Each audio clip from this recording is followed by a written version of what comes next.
Dr. Olanya says his work goes beyond election seasons. The Lak South Member of Parliament, Dr. Gilbert Olanya, has said his commitment to serving the people goes far beyond the short-term engagement often seen during election periods. Speaking on Favor FM, Dr. Olanya remarked that many political actors only appear in the constituency during elections, usually for about 4 months, when they are seeking votes from the electorate. According to him, such individuals disappear once the polls are over, leaving communities without consistent representation or support. In contrast, Dr. Olanya emphasized that his approach to leadership is rooted in long-term service. He noted that his work in Lak South continues throughout the entire electoral cycle, not just when campaigns are underway. He pointed out that development, advocacy, and community engagement require sustained effort and cannot be achieved through seasonal political appearances.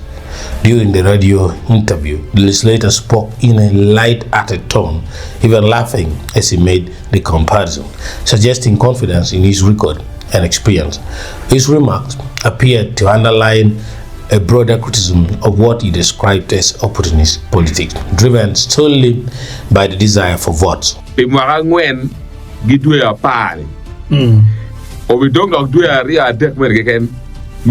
Campaign.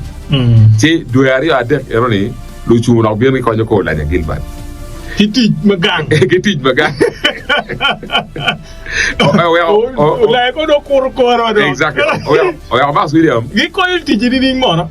Max William watching dui kai na dong duari ojo duari adek mi cera bolu ki. Awalnya kita mati office omega.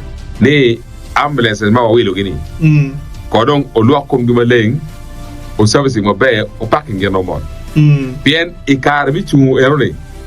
Dan ma mi ko mi ambulance services duata. Nulu be kiru nya ma waji. Lu be ki duata e ki pe ko por nita. Ngarbe waire pe gam ambulance pour la Gilbert. Gam mega ni. We area think compare te gang. E mi wagi mo wen. Wagi mo wen ji wen gi mi yo. E ga kar bi kuyu kargo. Te kuyu kar nita. Donc pe ner gi matwal. Si anti gangwe ki Lak South akonyo daro mwaka ngwen gi duya pa kai nendo dong duya dek mi chere ye awaje gi daro gangwani ko we kong jone be ko kon kor ko we ko kor wona kong ci jibi do duata pero mo ken daro la mi ko kanyo do go me go mo ken gang iri ko chimni la dit tal mo ta bi la daro o bi tal mo ta gi wo no pero mo wen ci gin na wanti wati mo eno mabera foye gerada mo no do ina ni come polo ki do ni come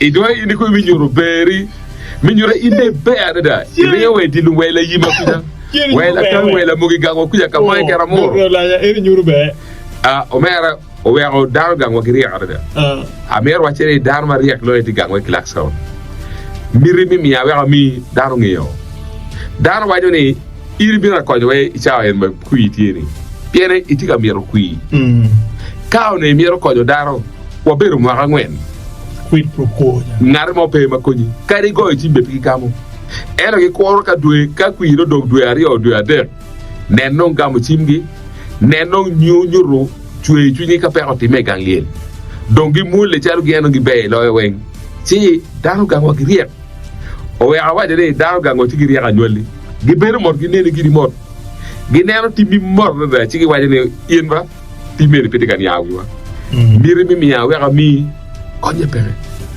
o we ga arbe waje dar gang wa mo wor ni ma fot pe bolu ku ngati moy ke ci gi neno background pa ngade eroni nen history pa ngade eroni pe ni ngade eni o te mo ngoy kar mo karani tik ati mo ngo ikarle eni ci Dr. Olanya's comments come amid heightened political activity as various leaders position themselves ahead of future elections, reigniting debate about accountability, consistency, and genuine public service in Uganda's political landscape.